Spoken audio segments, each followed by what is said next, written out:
There's the final settings that I used for the harness wire length. 61 millimeters full length, 55 when they're trimmed, and when they're crimped, they turn out to be 61 inches crimp to crimp connector. And then when you put them in the sockets, they have a 75 millimeter width, and that seems to be what works.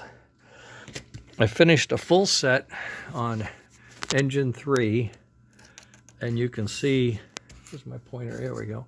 You can see the loop appears to be very generous, but it's not in the way of the wheels, and it's not anywhere near the bottom, as we're just entering now this tight, these are tight turns. And you can see it's loose. Now it's going to swing in the other direction. Everybody just rolls along, playing nicely together, and boom, there we go. And it comes here. There's no lifting, no rotating, no goofing around. Nice and smooth, staying level. I wanted to show you this. If you look at the, get my book out of the way here. If you look at the connector, it's resting on the far end of the mounting bolt, the stud of the thing. If I lift it up, it's perfectly parallel. I give it enough slack so that we have room if we need to handle some bump in the road or some lift in the road there. And we can do the same here. If we hit a bump back here, we can raise that up and it won't disengage. Okay.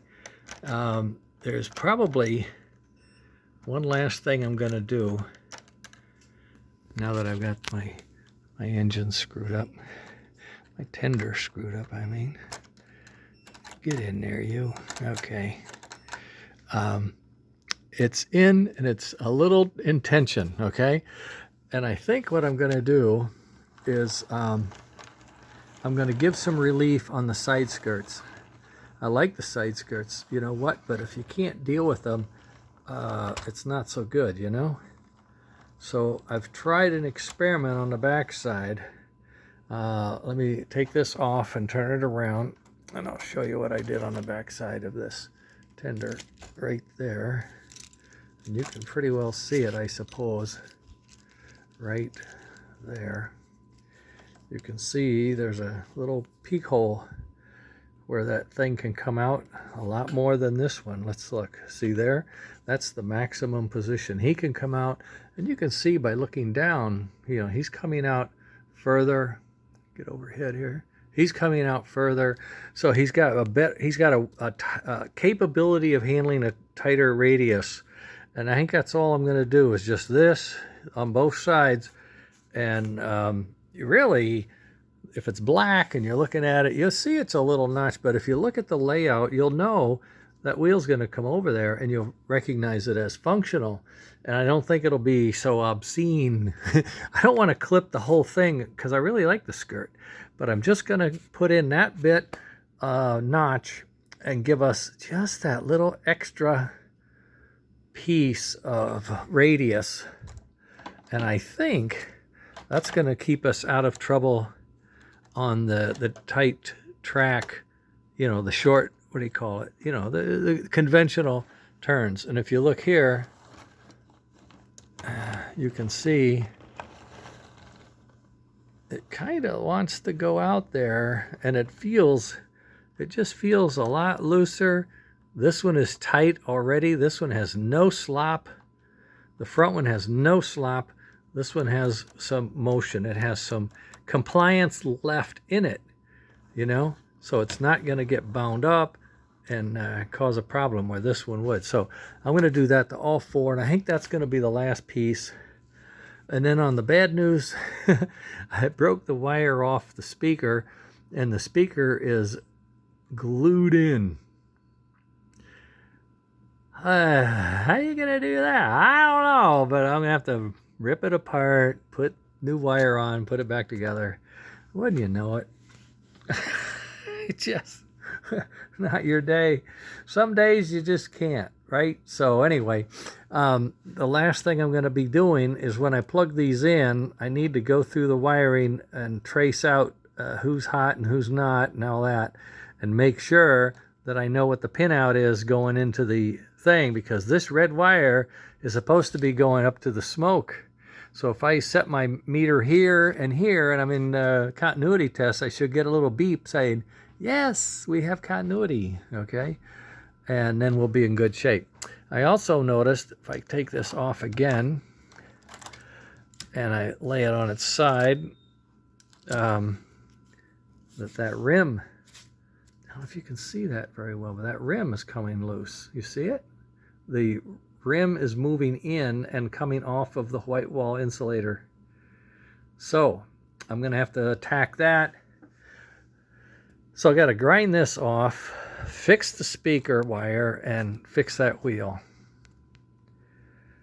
But from the underside, I don't know, I think it looks pretty slick. If we just had side pipes coming down, you know, I think that would be hot. Some smoke coming out the side pipes. All right. Well, can't do it all, but by golly, we got it. You can hear, I can show you how that compliance works in the straight and then in the turn. Nice and loose, and it never gets fully, what I told you last time, it never gets fully straight, the wire. And the coupler, the connector never hits on the tender body at any point. It stays down where it's supposed to. And the wiring never gets in the wheel, and it never touches the track. So I think we got it right where we need it. And now I just got those other three things that I found.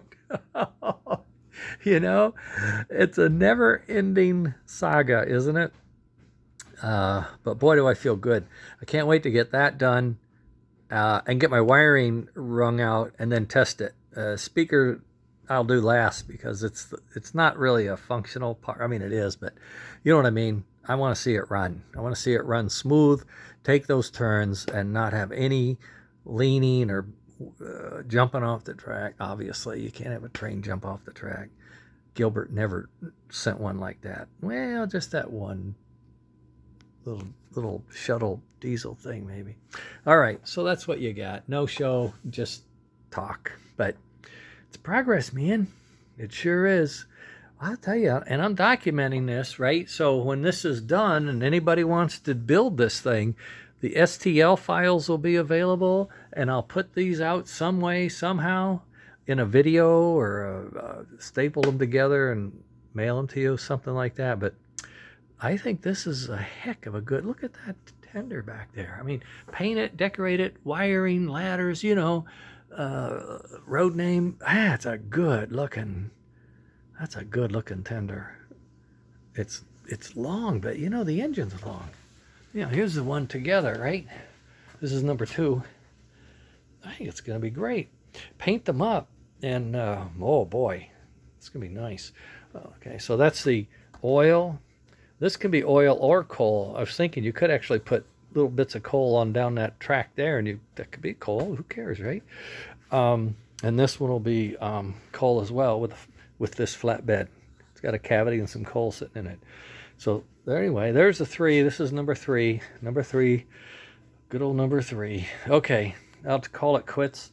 20 after. My eyeballs are worn out. All this crimping and wiring and oh man. Okay, later gang.